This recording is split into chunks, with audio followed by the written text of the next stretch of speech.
Donc, on va regarder un petit peu ensemble les nouvelles technologies que propose QNAP ainsi que d'autres, celles qui sont un peu plus anciennes. On va dans un premier temps, pour ce webinaire, faire un petit point rapide sur SQP. Ensuite, on va présenter les outils NAS que propose QNAP, faire une présentation de la gamme serveur des produits QNAP.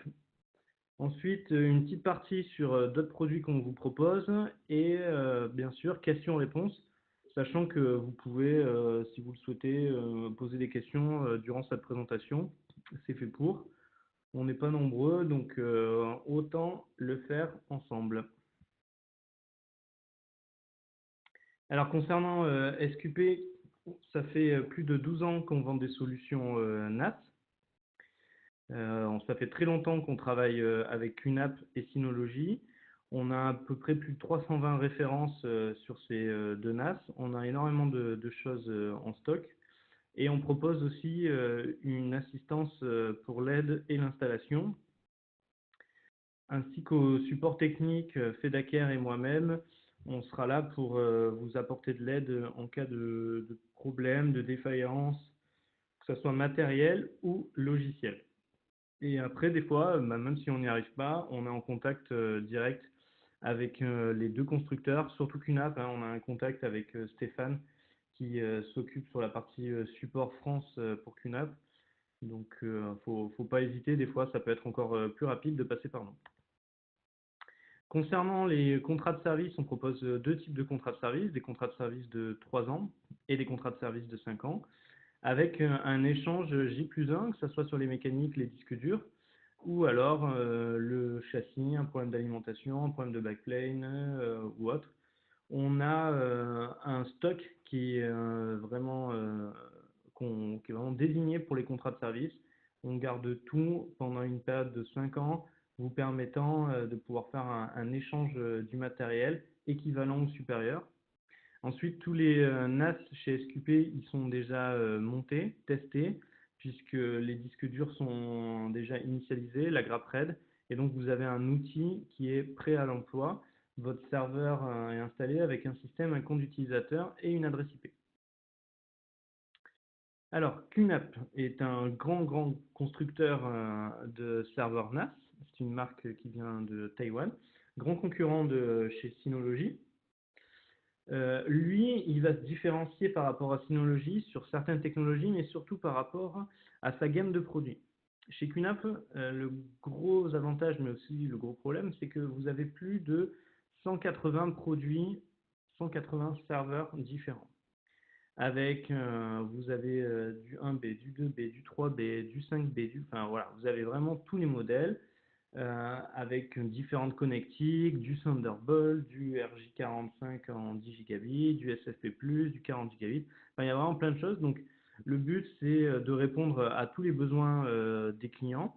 Moi, je comparais ça un petit peu comme sur la gamme des smartphones de chez Samsung, où vous avez toutes les tailles, toutes les capacités, tous les détails d'écran. Donc, je compare un petit peu pour faire une analogie avec Samsung. Aujourd'hui, ils ont un système d'exploitation qui s'appelle QTS. QTS, ils sont à la version 4.3.4 qui est sortie il y a un mois.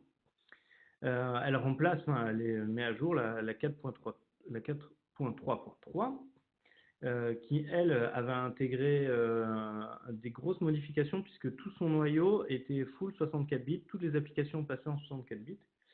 Et puis, il y avait diverses choses qui étaient assez intéressantes, mais il y avait aussi pas mal de problèmes lors de la sortie. Là, aujourd'hui, sur la version 4.3.4, on est très content puisque le QTS est vraiment très stable. On n'a pas eu de retour, on a très peu de problèmes sur cette version de ce système. Donc, si vous êtes déjà en 4.3, vous pouvez y aller, vous pouvez basculer sur la 4.3.4. On regardera un petit peu les nouveautés qu'apporte ce système. Bien sûr, l'administration du NAS se fait via un navigateur web. Alors, on va partir un petit peu sur les différents services que propose QNAP avec ses applications et sur sa couche logicielle. Aujourd'hui, pour moi, une des premières fonctionnalités d'un NAS, pour vos clients aussi, c'est de monter une solution cloud privée. Pour ça, QNAP propose un accès réseau à distance via du DIN DNS. C'est-à-dire qu'aujourd'hui, avec l'application MyQNAP Cloud, vous vous enregistrez et votre serveur est enregistré avec un nom de domaine, comme dans l'exemple. Au lieu de taper une adresse IP1, vous avez un nom de domaine. L'avantage, c'est que si l'adresse IP1 elle change ou si le NAS il change de site, vous pourrez toujours attaquer le nom de domaine sans aucun problème, quoi. L'avantage aussi, c'est la configuration sur des appareils mobiles ou autres, tels que les smartphones, puisque vous n'avez plus qu'à taper le nom de domaine directement sur votre smartphone avec le compte utilisateur et le mot de passe et vous accédez à votre NAS à distance. C'est un service qui est gratuit et qui fonctionne très très bien. Autour de ça, du coup, gravite un ensemble d'applications mobiles qui sont QFile, QMusic, QVideo. Alors, le plus important, c'est QFile. QFile vous permet de faire de la gestion de fichiers, de pouvoir directement accéder à vos fichiers du NAS, de pouvoir les ouvrir, les exploiter, les télécharger et aussi faire un re-upload concernant les fichiers. Vous pouvez re-uploader directement les fichiers de votre appareil vers le NAS. Ensuite, les autres applications telles que QNote ou QManager vont vous permettre une gestion pour QManager, gestion centralisée de vos différents serveurs. QNote, ça va être un petit peu comme de l'Evernote. Vous allez avoir une gestion des notes qui va être dans le cloud. Vous allez pouvoir partager. Et vMobile, c'est une application pour gérer directement vos caméras de surveillance. Donc, si votre NAS intègre des solutions avec des caméras IP, vous pouvez avoir un accès à vos caméras, une visualisation directe à partir de cette application. Si vous avez des questions, n'hésitez pas non plus. Donc, petit point sur la partie vidéosurveillance. La plupart des NAS QNAP ont un gros avantage puisqu'ils ont des sorties HDMI, ça permet de pouvoir brancher un téléviseur à l'arrière ou une autre source, mais surtout ça vous permettra de pouvoir utiliser l'application Surveillance Station, qui est juste un package à rajouter sur le NAS. Vous allez pouvoir mettre vos différentes caméras, les relier sur votre NAS, ça va se passer en IP. Les NAS, en termes de licence pour les caméras, on est de l'ordre de 3 caméras à peu près par NAS. Et après, vous achetez des packs de licences pour ajouter d'autres caméras. Et vous allez pouvoir avoir un vrai outil de supervision pour la vidéo, puisque vous branchez votre écran, un clavier, une souris, pardon. Et donc, vous allez pouvoir gérer les caméras de surveillance, des alertes, différents outils. Et tout ça, c'est gratuit. On est juste après limité, c'est par rapport aux licences de nombre de caméras qu'on va rajouter sur le NAS. Un gros point qui a été mis à jour chez QNAP, c'est la partie backup. Ils ont complètement refondu l'application. Avant, c'était gestionnaire de sauvegarde. Aujourd'hui, ça s'appelle QNAP Hybrid Backup Sync. L'idée, c'est de centraliser toutes les tâches de sauvegarde. Et à partir de là, on va pouvoir faire des sauvegardes à distance, en toute sécurité. Vous allez pouvoir faire des sauvegardes en local, à l'aide de différents supports, une clé USB, un disque dur externe, ou même directement sur le même NAS. Puis, vous allez aussi, dans le même outil, pouvoir faire des sauvegardes sur le cloud. Il intègre les différents constructeurs qui proposent des solutions cloud, que ce soit Amazon, Microsoft et bien d'autres. Vous avez vraiment l'ensemble des services cloud enterprise et public dans cet outil. Et vous avez d'autres fonctionnalités telles que le multiversionning et puis pas mal de petites options pour limiter la bande passante, pour limiter les fichiers, voilà, il y a plein de petites options. Donc tout ce qui est partie sauvegarde aujourd'hui, local, dans le cloud ou sur un autre site, même avec un autre NAS d'une autre marque ou sur un autre serveur, est fait directement avec cette application QNAP Hybrid Backup Sync qui est en version officielle. Ce n'est plus une bêta. Autre fonctionnalité intéressante chez QNAP, c'est Virtualization Station. Avec Virtualization Station, vous pouvez créer des machines virtuelles et les exécuter avec différents systèmes d'exploitation. Nous avons Windows, Linux, Unix, Android, directement sur le NAS. Donc ce sont les ressources du NAS qui sont utilisées pour faire tourner ces machines virtuelles. Derrière, vous allez avoir un outil qui va être un commutateur virtuel. Donc vous allez pouvoir créer des adresses IP virtuelles, vous allez pouvoir les assigner à des VLAN ou autres, sans aucun souci. L'avantage, donc, c'est de faire tourner, de remplacer un serveur un peu vieillissant dans une infrastructure entreprise chez votre client.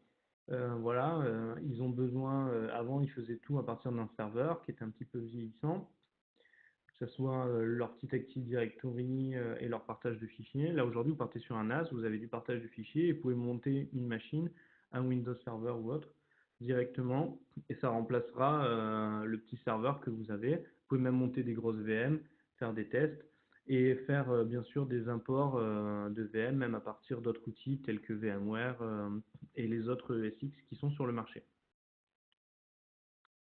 Avec cet outil, en plus, l'autre avantage, c'est que vous montez votre VM, mais après, derrière, vous avez QVPC qui permet en fait de transformer votre NAS en PC.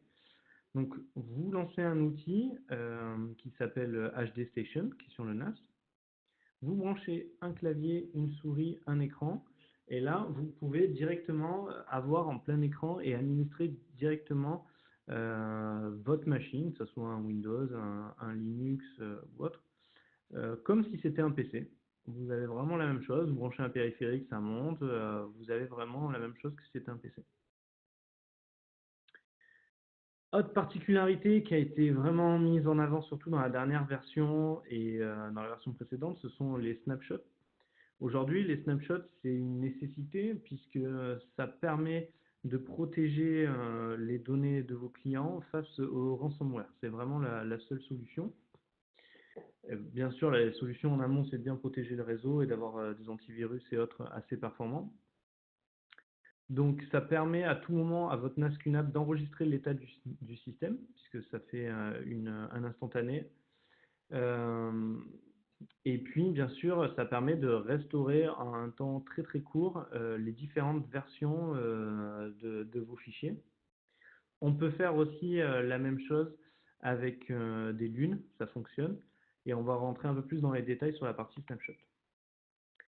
Ces snapshots, ils sont basés sur des blocs, donc ça prend en charge la sauvegarde incrémentale, ça économise de la place de stockage, et alors que vous ne copiez que les modifications effectuées, elle vous fait gagner du temps sur la sauvegarde et la restauration, puisque c'est vraiment que les blocs qui sont enregistrés avec les métadonnées, il s'est tout restauré, et grâce à ça, ça prend très peu de place sur le NAS, et la restauration est extrêmement rapide.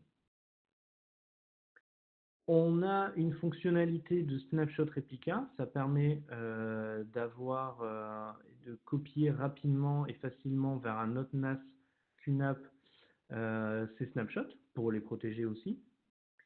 Et puis, ils garantissent aussi un espace de snapshot pour pas qu'on arrive, par exemple, à une limitation au niveau du disque en disant, ben voilà, j'ai plus de place, donc je peux plus faire les snapshots. Il va garantir, ça on le définit, par défaut c'est 20%, mais on peut définir un peu moins ou autre. Et ça nous permet de protéger face au ransomware. Et en termes d'administration, c'est plus simple. Ces snapshots aussi, un gros avantage, c'est sur la partie de chez Microsoft, sur la fonctionnalité des versions précédentes de Windows, puisqu'elle permet aux utilisateurs de restaurer les fichiers directement à partir de l'explorateur de fichiers. Il suffit de faire un clic droit sur le fichier et d'aller dans la partie restauration précédente et on va pouvoir restaurer les fichiers sans faire appel à un administrateur système ou à une autre personne. Vous avez, concernant la gestion des snapshots, la prise en charge des dossiers partagés, c'est-à-dire que au lieu de faire un snapshot sur l'ensemble de vos volumes, vous pouvez mettre en place des snapshots seulement sur des répertoires partagés. Ensuite, directement avec le gestionnaire de snapshot, vous avez une fonctionnalité avec des snapshots intelligents, donc il va le faire de lui-même dès qu'il y aura une modification, sinon vous allez pouvoir programmer. Et vous avez, via l'interface d'administration, un menu qui est assez intelligent avec les différentes heures, les dates et le nombre de clichés. Concernant un petit point sur la partie iSCSI, ISCSI, pour transformer votre NAS en solution SAN, bien sûr, QNAP est certifié Citrix, VMware et Microsoft pour la partie Hyper-V. Elle prend en charge également par rapport à VMware le VAI et pour Microsoft l'ODX, ce qui permet d'accroître les performances. Et puis, il travaille aussi avec des solutions l'une iSCSI basée en mode fichier ou basée en mode bloc. Mode fichier, ça va vous permettre d'étendre à la volée votre lune. Mode bloc, ça sera plus intéressant en termes de performance. Par contre, votre lune est définie en termes de taille. Fonctionnalité propre à QNAP, en tout cas, c'est QTIR, qui existe aussi chez d'autres constructeurs, mais qui, eux, l'ont vraiment développé pour leur NAS. Donc QTIR, c'est quoi aujourd'hui? C'est la prise en charge de différents supports physiques de stockage pour accélérer les performances. Aujourd'hui, on a des NAS qui ont une haute capacité, mais peu de rapidité, avec des disques durs SATA. Alors quand on parle de peu de rapidité, bien sûr, ça dépend le type de RAID, ça dépend les mécaniques qu'on va mettre à l'intérieur.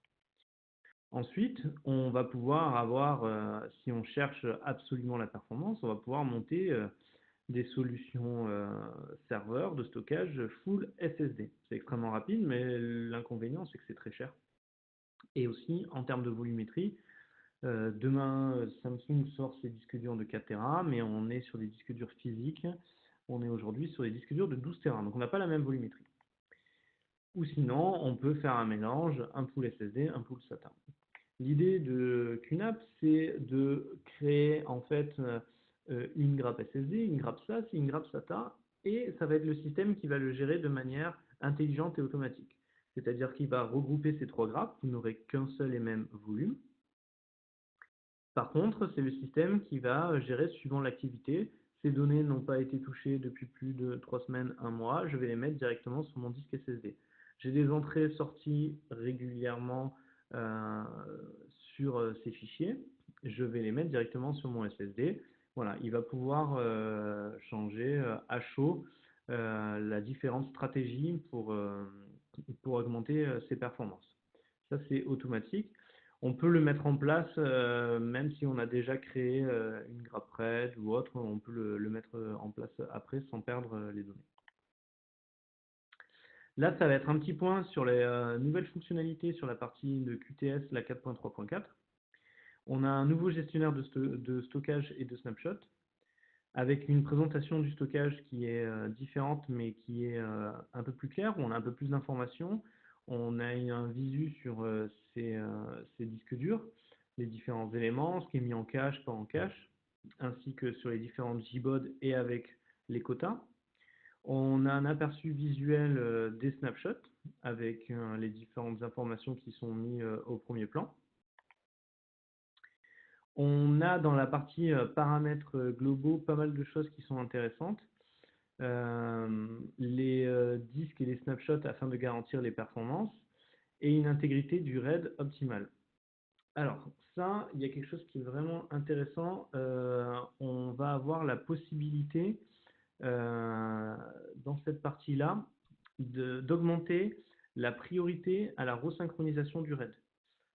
Avant, quand un disque dur avait lâché, ou si on montait une configuration, quand on remettait un disque dur, le reste se reconstruisait directement sur les NAS QNAP, mais on ne pouvait pas changer la vitesse par rapport à la priorité. Il était assez mixte, c'est-à-dire qu'il prenait des performances, mais pas trop.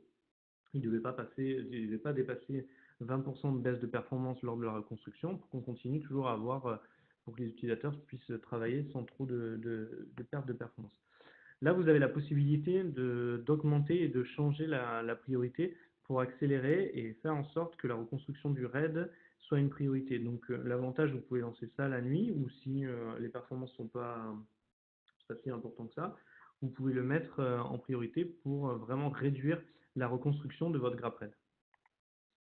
Ensuite, on a une grosse partie sur les disques et les JBOD où on identifie directement les disques durs, les modèles, leur état, et puis derrière, on va pouvoir faire des tests aussi de performance séquentielles ou des lectures de performance concernant l'IOPS. Si on a un doute, on trouve qu'on a une baisse de performance, on va pouvoir lancer et on va avoir les informations qui vont remonter, comme sur la capture. Par exemple, ce disque dur répond à 80 mégabits secondes en moyenne et l'autre répond à 273 mégabits secondes. Donc on va pouvoir voir si on a des disques durs qui sont un petit peu fatigués directement, on pourra le voir avec cet outil. Vous avez un aperçu rapide concernant les snapshots aussi, donc vous pourrez voir si vos volumes ont bien les snapshots, combien ils ont de snapshots, vos lumières CSI ou autres. La partie réplication de snapshot, vous voyez tous vos jobs où vos snapshots sont répliqués sur les différents serveurs. Tout ça, c'est dans la partie gestionnaire de stockage. Et puis la partie réception Snapshot Vault, où là, on voit les réceptions des machines qui viennent stocker leurs snapshots sur notre serveur. Concernant justement, voilà, je vous ai parlé tout à l'heure, la reconstruction, la migration et le nettoyage, on va pouvoir changer directement les vitesses de reconstruction. On a la possibilité maintenant d'effacer les disques durs si vous avez besoin, puisque sur ce type de disque dur, vous avez différentes couches, comme on est sur un système Linux. Là, vous avez la possibilité de faire un effacement complet pour certains clients qui ont, avant de renvoyer un disque dur ou autre, ça peut être un avantage. Et ils le demandent, donc maintenant ils l'ont intégré directement pour faire des effacements avec plusieurs passes sur les différents disques durs. Vous avez aussi une optimisation de la détection automatique des commandes RAID. Ça veut dire quoi? C'est-à-dire que vous avez une baie de stockage avec 4 emplacements, vous migrez sur une autre baie de stockage, même si vous mélangez les disques durs ou autres, il arrivera à reconstruire sa grappe RAID sans aucun souci, même si l'ordre n'est plus défini, ils sont tagués, donc il arrive à enregistrer, il arrive à remonter tout ça sans aucun problème. Ensuite, une grosse fonctionnalité qui était demandée, c'est la gestion du RAID. Aujourd'hui, Synology s'est arrêté au RAID 10. QNAP va plus loin puisque maintenant il propose le RAID 50 et le RAID 60, qui est intéressant puisqu'il va vous permettre d'avoir des bonnes performances, s'approcher des performances du RAID 10, mais surtout avoir une volumétrie plus importante que sur un RAID 10 en perdant moins de disques durs. Et puis vous avez le RAID 60 aussi.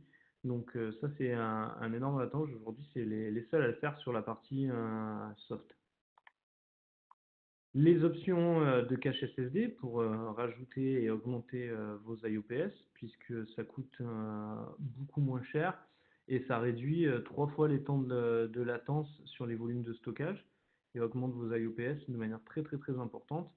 Les coûts sont extrêmement réduits, puisque aujourd'hui des disques durs, que ce soit du M2 ou autre, 250 Go ou 500 Go, suivant les différents besoins, les prix ont énormément chuté, donc ça devient intéressant pour augmenter les performances de votre NAS, suivant les besoins.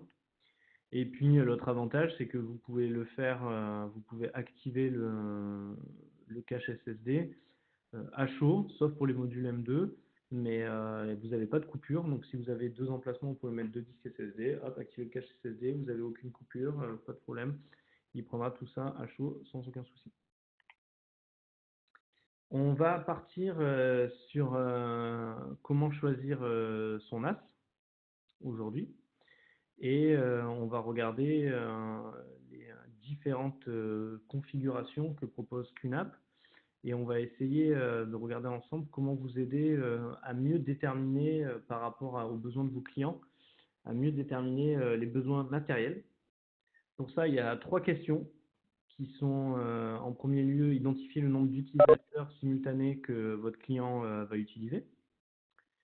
Donc, si votre client il vous dit voilà, moi ça sera pour un serveur de stockage, il y aura 100 personnes qui vont taper dedans régulièrement, eh ben, il va falloir partir sur des serveurs avec un nombre de ports réseau ou une évolution vers du 10 gigabits. Ensuite, identifier la volumétrie. Forcément, si votre client vous dit moi j'ai besoin de 2 Tera ou j'ai besoin de 50 Tera, on n'aura pas le même type de serveur et le même nombre de baies dessus.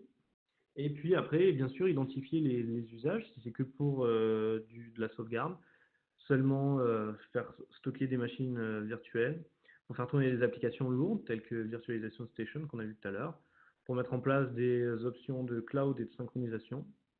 Donc tout ça, ça va permettre un petit peu de regarder quel type de NAS on va choisir. Pour ça, vous avez deux liens qui sont un configurateur et un sélecteur de NAS, et on a mis ça en place directement sur notre site web.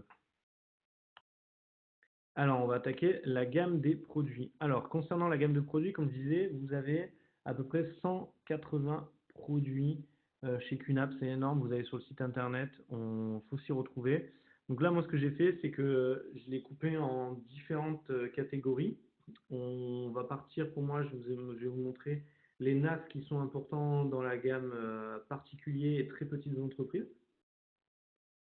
Après, on aura les gammes moyennes entreprises et après très grandes entreprises suivant les différents besoins. Donc, pour les petits bureaux, très petites entreprises et particuliers, on va être sur du stockage, du partage de fichiers, des fonctionnalités simples ou de l'archivage. On est entre 1 et 20 utilisateurs. On va partir sur ces modèles-là. Vous avez vraiment les premiers prix qui sont les 31P2. Donc la série X31P2, elle se décline en 2B, 4B. Ce sont des processeurs ARM. Ils ont un port ou plusieurs ports réseau en rackable. Voilà, il est vraiment fait, ce type de NAS, si on veut faire du stockage, du backup, un peu de partage de fichiers sur des bureaux où ils sont 4-5, mais pas pour travailler dessus. Vous pouvez, mais c'est vraiment pas conseillé parce que derrière, en termes de performance, ça ne suit pas. Vous avez ensuite la gamme 51A qui est en train de remplacer la gamme 51+, qui est toujours au catalogue mais qui va disparaître, qui elle est beaucoup plus performante, qui est évolutive avec 8 Go de RAM et avec des processeurs Intel. Donc moi je vous la conseillerais plus cette gamme-là puisqu'elle va permettre d'avoir un produit qui dans l'âge va tenir quand même le choc suivant les besoins de vos clients. Toujours entre 1 et 20 utilisateurs. Et puis vous avez la gamme X et X2 qui est sortie. En fait, vous prenez la gamme 31P2, vous lui mettez un port 10 gigabits, vous prenez des versions rackables avec des doubles alimentations, avec un port 10 gigabits en SFP+, et c'est ça. Donc ce sont des NAS qui ne sont pas faits pour la haute performance, mais si vous avez besoin d'un NAS 10 gigabits avec pas mal de volumétrie pour le stockage et l'archivage, il n'y aura pas mieux en termes de rapport qualité. Synology ne propose pas ce type de châssis à ces prix-là avec autant de baies. Ça, vous aurez ça que chez QNAP. Là, je vais vous parler de la carte QM2. Vous allez voir pourquoi. Parce que cette carte QM2, elle est très importante parce qu'aujourd'hui, elle permet de faire évoluer votre NAS, les nouveaux modèles de NAS que vous avez, vers du 10 gigabits et aussi de pouvoir mettre en place du cache SSD sans prendre les emplacements. Donc vous avez quatre cartes qui fonctionnent sur un modèle où soit vous avez une QM2 avec dessus seulement les emplacements SATA SSD, donc en M2 pour faire du cache SSD, ou alors en NVMe pour faire du cache SSD, ou alors une carte qui intègre un port 10 gigabits et en plus permet de faire du cache SSD. Pareil pour la partie NVMe, donc il vous laisse le choix. Donc ça c'est très intéressant si votre client vous dit ben voilà, moi j'aurais des besoins un peu plus importants dans le futur. Aujourd'hui on est 10 utilisateurs, on va un peu travailler dessus, mais pas trop, mais dans le futur on va augmenter, on aura besoin d'avoir un peu plus de performance. Vous allez pouvoir rajouter une carte, soit pour la partie réseau, soit la carte elle vous permettra d'améliorer le temps d'accès grâce au cache SSD. Et donc ces cartes vont pouvoir être mises en place sur la série 53B qui est en train de remplacer la 53 qu'on connaît aujourd'hui. On est sur des gammes Intel Celeron, ce sont les dernières gammes. Et à l'arrière de ces châssis, en plus des ports HDMI ou autres que vous avez donc un emplacement pour mettre ce type de carte QM2. Vous pouvez mettre d'autres cartes aussi, mais qui vous permet d'avoir à la fois du 10 gigabits et du cache SSD. On va être plus sur un usage entre 15 et 100 utilisateurs. On va pouvoir travailler simultanément sur ce type de châssis à plusieurs sans aucun souci. Bien sûr, faire tout ce qui est job de backup. On va pouvoir faire tourner, si on le souhaite, quelques VM, faire tourner une petite VM comme on l'a vu tout à l'heure avec l'outil. Et vous avez en équivalent et un peu moins cher la gamme AMD qui est la X73 qui remplace la 63. Pareil, là, en termes de rapport qualité-prix, vous n'aurez pas mieux non plus, puisque ce sont des processeurs quad-core de chez AMD, et ces NAS permettent de monter jusqu'à 64 Go de RAM, ce qui peut être utile pour tout ce qui est machine virtuelle. Et bien sûr, que ce soit les 53B ou les 73, ils sont déclinés en version rack en une seule alimentation, single power, ou alimentation redondante avec RP, redundant power.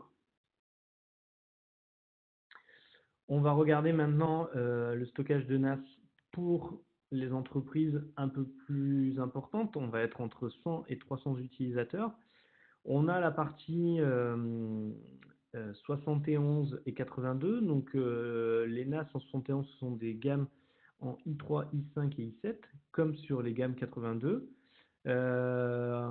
Sur les dernières gammes des 82, c'est les dernières générations des processeurs de chez Intel. On va pouvoir monter aussi jusqu'à 64 Go de RAM. Sur les parties tours, comme vous pouvez voir, on a des emplacements dédiés au disque dur 2,5. Donc ça va vous permettre de mettre en place du cache SSD. Vous avez à l'arrière pas mal d'évolutivité pour rajouter des cartes d'extension.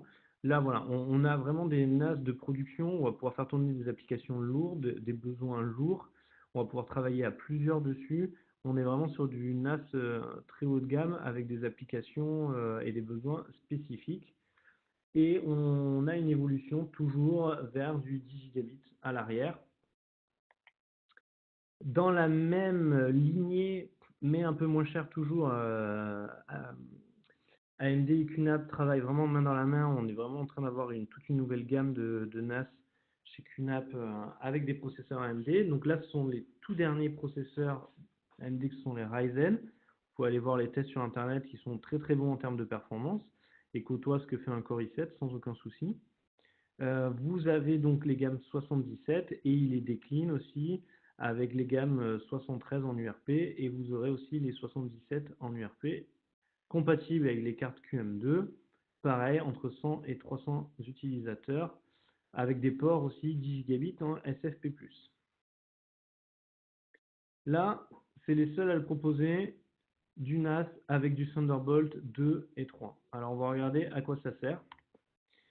Ça sert à quoi? En fait, ça va vous permettre de pouvoir profiter des performances du Thunderbolt, puisque Thunderbolt 2 c'est 20 gigabits et le Thunderbolt 3 c'est 40 gigabits, directement sur des machines type Apple.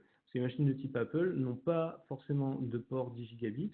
Là, on va pouvoir travailler directement et profiter de ces performances. Il faut savoir que le Thunderbolt là va fonctionner seulement en réseau. C'est-à-dire que quand vous allez brancher votre NAS en Thunderbolt sur votre machine, ça va monter comme un volume réseau. Ça ne va pas monter comme un disque dur ou un DAS. Ça sera juste par rapport à la couche réseau. L'autre avantage, bien sûr, c'est de faire une mutualisation entre les différents PC et les Mac en Thunderbolt. Par contre, il ne faut pas oublier, le câble Thunderbolt, normalement, le plus long que nous avons, vu que c'est des câbles actifs, ils font 2 mètres. Alors, c'est surtout pour les modèles tours, et il faudra que les machines ne soient pas loin du NAS.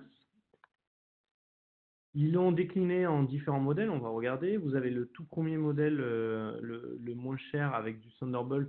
Donc là, ça va être bien pour tous les gens qui travaillent dans un environnement Mac, qui font de la photo, qui ont besoin d'envoyer assez rapidement leur rush ou leurs photos et avoir des débits importants.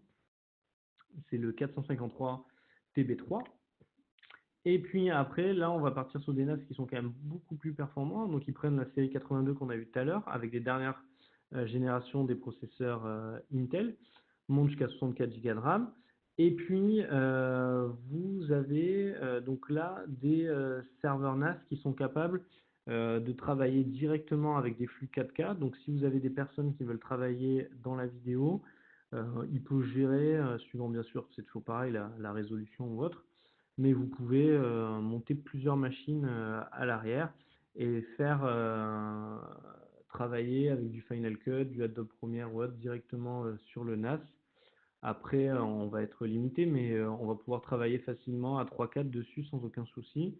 Au Satis, c'est une machine qui a super bien fonctionné. Le salon du Satis, vraiment pour la partie vidéo. Et vous avez 4 ports Thunderbolt à l'arrière, 2 ou 3, ça dépend des modèles. Après, concernant les modèles de NAS pour les grandes entreprises, vous avez toute la série 80, EC880 en 8B, 12B, 16B et 24B. Donc là, on est sur des processeurs Xeon, on peut monter jusqu'à 600 utilisateurs, on a des IOPS qui sont très importants et des volumétries et une évolution qui est très très grosse. Vous avez la même gamme, mais qui cette fois-ci est déclinée avec un backplane qui fonctionne avec du SAS. Donc vous allez pouvoir mettre des disques durs SATA et des disques durs SAS sans aucun souci. Ça va être plutôt adapté pour une utilisation pour les hyperviseurs, tels que VMware, Citrix, Hyper-V, mais vous allez pouvoir l'utiliser aussi si vous avez besoin de stocker des bases de données ou autre en termes de performance. Donc on va être sur le même modèle qu'on a vu avant à SATA, mais là cette fois-ci avec un backplane avec un SAS 12 gigabits pour pouvoir connecter les disques durs SAS. Autre modèle, pareil, c'est les seuls à le faire, ils proposent un NAS double contrôleur. Donc ils proposent une solution haute disponibilité, ça s'appelle le S1640DC V2, c'est la version 2 qui est sortie. Full SAS 12 gigabits. Vous avez à l'intérieur deux contrôleurs à l'arrière. Tout est équipé avec un système de batterie aussi. Si vous avez une défaillance, il enregistre les informations. Vous avez un système de disponibilité qui est à chaud. Vous avez une bascule qui se fait d'un serveur, enfin d'un contrôleur à l'autre. Donc ça, si vous avez des besoins ou de haute disponibilité par rapport à vos clients, QNAP le propose.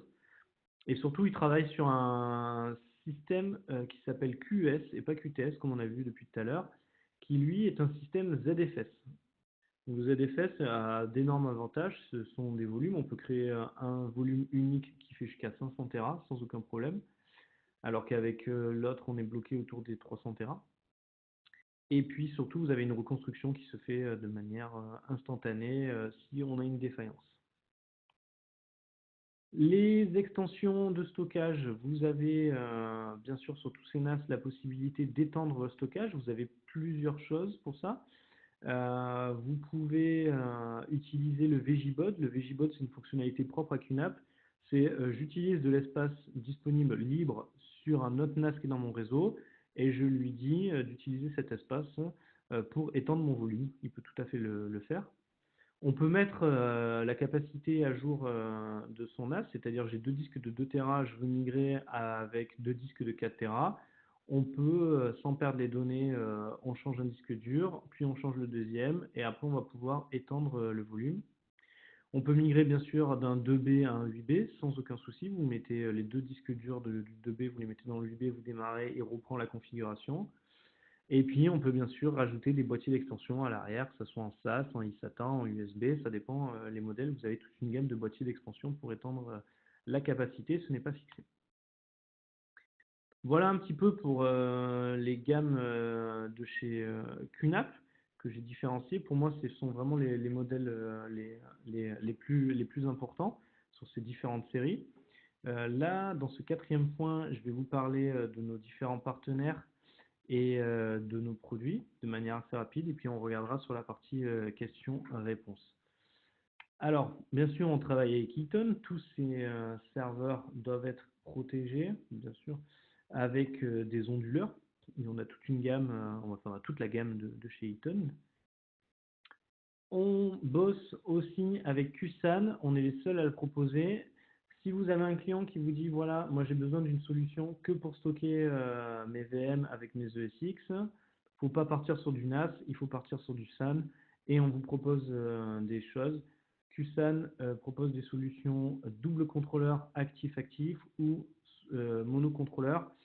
Vous n'avez aucun taxe sur les disques durs, pas de besoin de payer des licences particulières, et les contrôleurs derrière sont hyper évolutifs. On peut mettre du 10 gigabits, du Fiber, il n'y a aucun souci, ou du SAS en direct attache, sans aucun problème. N'hésitez pas, si vous avez des questions sur la gamme, on sera là pour vous renseigner, et on a même un produit en démo si vous avez besoin de tester la solution chez vous. Après, on a toute la gamme, on a toute une gamme de DAS et puis on travaille avec principalement AGST pour la partie des disques durs. Western Digital et AGST ont fusionné. Toshiba, Seagate, Samsung et Crucial.